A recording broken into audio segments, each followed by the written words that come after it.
пустош во македонските шуми. Дрвократството не запира. Голата сеча ја деградира шумата, ништејќи ги белите дробови на земјата. Масакар на дрвја ќе видите буквално на секаде на македонските планини, и тоа на повисоките места, што говори дека шумската мафија, и тоа како е опремена за делување на помалку пристапни терени или терени каде што се почесто посетувани од шумската полиција. Скопскиот регион со децении намета, Караџица, Водно-Скопска, Црна Гора, планината Китка буквално се девастирани.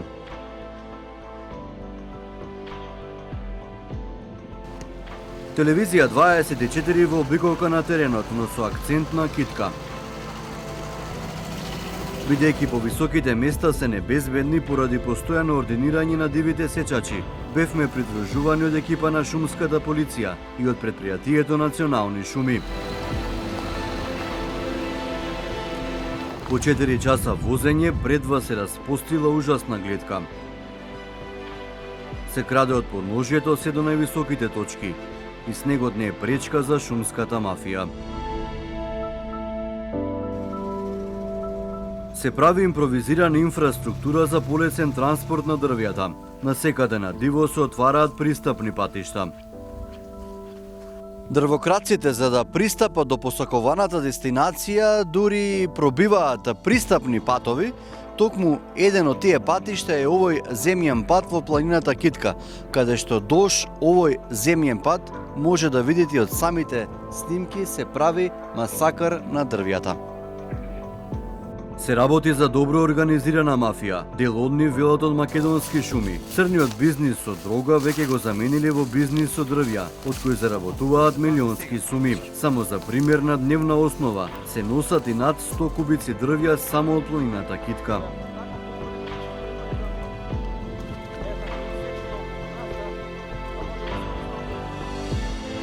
Да, се наоѓаме на планината Китка на околу 800 метри надморска височина. Тука со екипата на Македонски шуми и со шумската полиција затекнавме на еден од ридовите на Китка, катастрофална состојба, каде што буквално најквалитетните дрва се исечени, направен е масакар. Меѓутоа, оваа слика не е само тука каде што снимаме, каде што сме моментално лоцирани, ваквата слика е речиси на сите ридови на оваа планина. Да ни кажете каква е ситуацијата моментално, дали имате сега можеби неблагодарно да се каже бројката на кубици сечени дрвја на оваа планина и како се справувате со дрвокраците или па популарно наречени шумска мафија, затоа што според она што го ставиле зад себе, навистина тие се организирани. Така.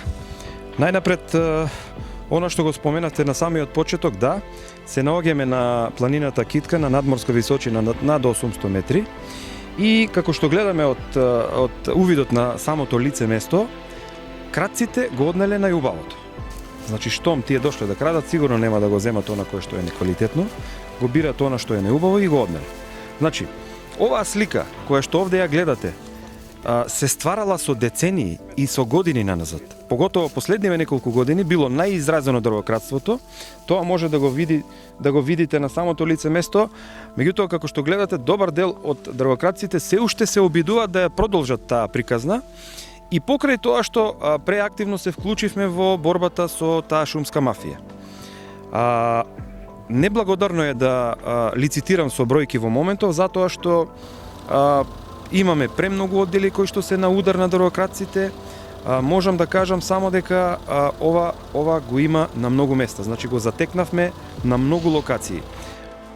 Покрај Скопска Црна Гора, на која што пред неколку денови бевме, исто така направивме една акција, и планината Китка не е подалеку од таа слика. Значи и овде имаме удар на одредени групи кои што за жал морам да кажам дека се добро организирани.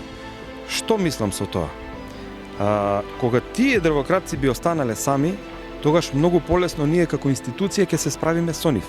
Меѓутоа, неретко кога јас како директор во Македонски шуми ќе навлезам во одредена таква проблематика или групација која што се занимавала со или се занимава со кражба на дрва, тогаш неретко пак ќе кажам, доаѓам до податоци дека таму има вмрежување на повеќе луѓе од повеќе институции, што значи истите тие дрвократци имаат и имале логистика од наши вработени, тука биле и вработени од други институции, и ние во моментов, она кое што примерно треба да го направиме е да го скинеме тој синџир, една по една алка да ги кинеме, за да дојдеме до она последното, а тоа е да конечно да дојдеме до последните, оние кои што го прават овој неред и да ги застанеме.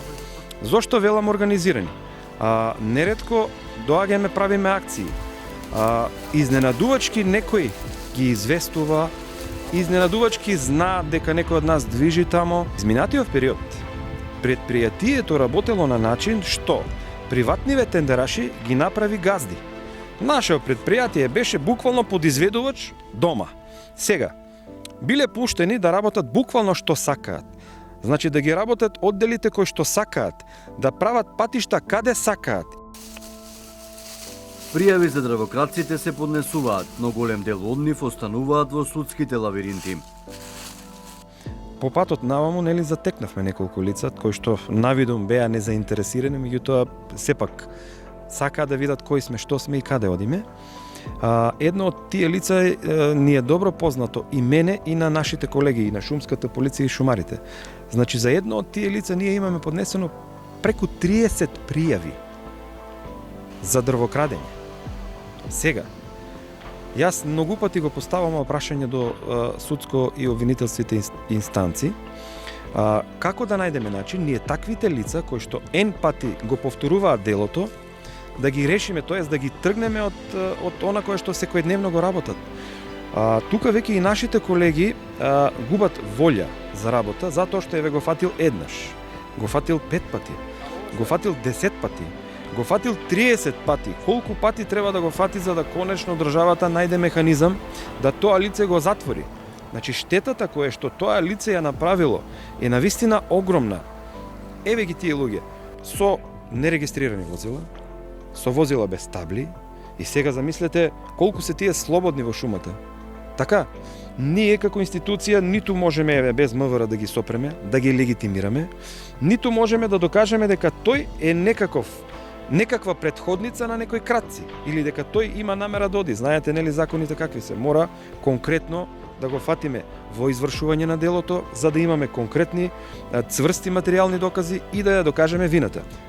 Имам детектирано неколку случаи во кои што заловивме дрвократци, тоа зборам дрвократци со камиони, значи со огромна механизација, и во истите тие случаи се испостави дека има вмешано и наши колеги од Македонски шуми. Значи ние имаме со моментално работење, така? Да. Па дел од нив во моментов се суспендирани, за дел од нив се водат соодветни постапки, значи кривични, прекршочни. Имаме луѓе кои што се во затвор, и оние кои што не биле во ФИОКа, кои што се процесуирале, завршувале за жал со пресуди кои што многу лесно можеле да ги платат овие за кои што збориме. Значи со минимални парични казни, некаде прекршок со, не знам, 100, 200 или 300 или 500 евра за нив се пари кои што би ги извадиле со една тура, баш така се условно кажано. И тоа се пари кои што не само што ќе ги извадат, туку и ќе можат повторно да си го потплатат делот кој што требало да го даваат на овие структуриве.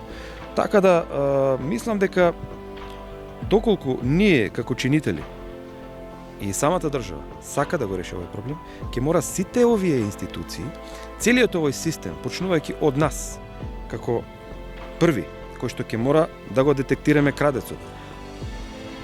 После тоа, шумската полиција која што би била подносител на пријавата, па одиме, таа пријава ќе оди во обвинителството, од таму ќе се процесуира во судот. И тука веќе ние крајот на таа пријава мора да биде онаков каков што ќе одговара на сите институции, тоест на државата, а би бил најповолен за тој кој што го прави овој греф. Ова е греф. Мислам, ова е нешто кое што јас искрено не можам да го опишам.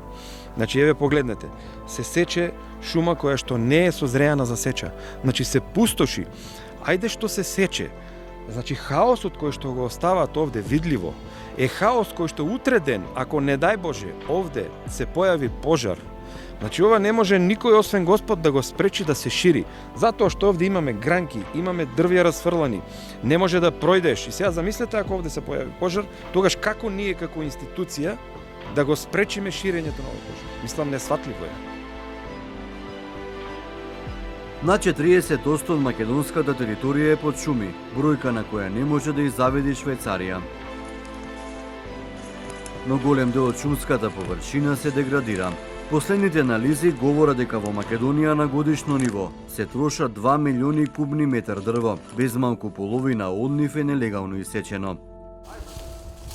Од граѓанското здружение Рекорд велат дека корупцијата и криминалот како појави се незастапени при сече и продажба на огревно дрво. Се краде на големо, бројките на украдена дрвна маса се запрепастувачки.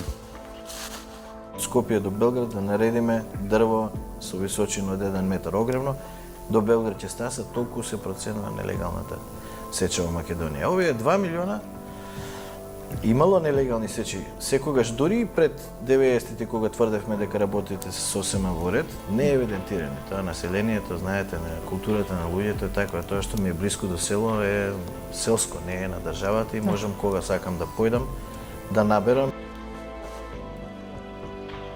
Наводите на Државниот завод за ревизија говорат за проблемите во македонски шуми, но забелешките со години никој не ги зема во предвид. Последниот извештај на Global Forest Watch покажа дека над 35.000 хектари шума се загубени во Македонија само во последниве 17 години и сето тоа поради бесправна и непланска сеча на дрвја. Шумската мафија заработува до 25 милиони евра годишно од нелегалното сечење на дрвја.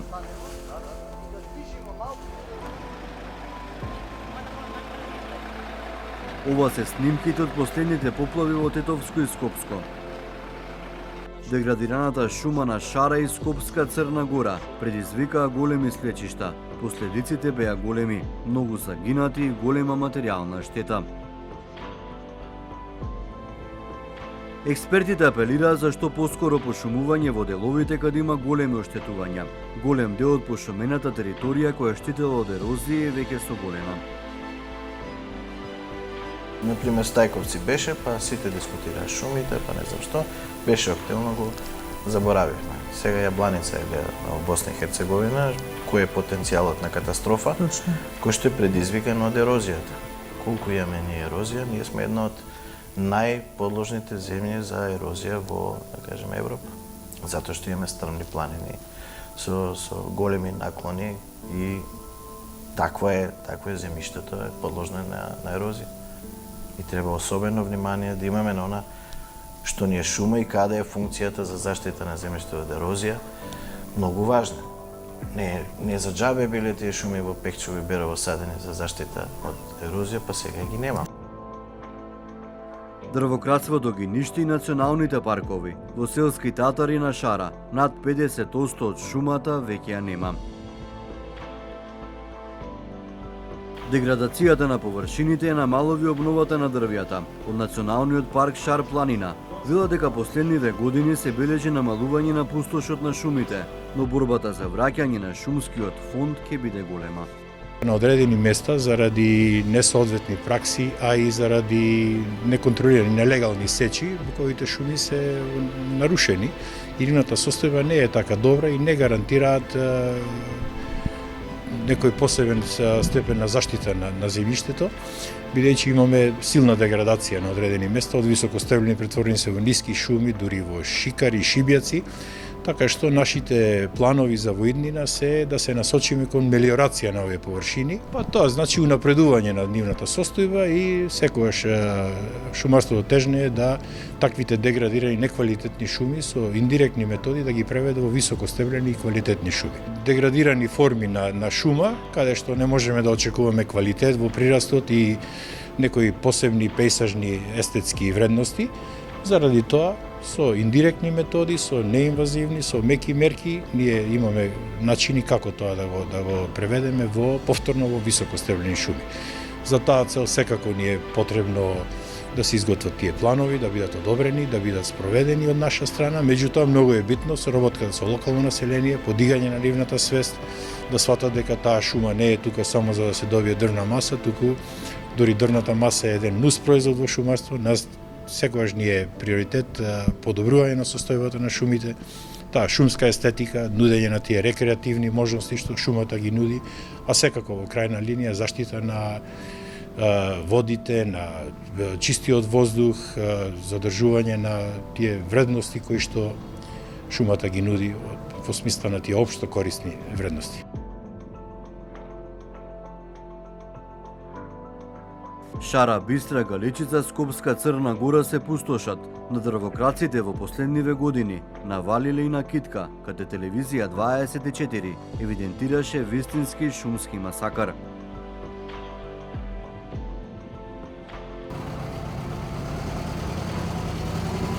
Со екипата на Македонски шуми се враќаме назад кон урбаното Скопје, чии бели дробови полека потемнуваат.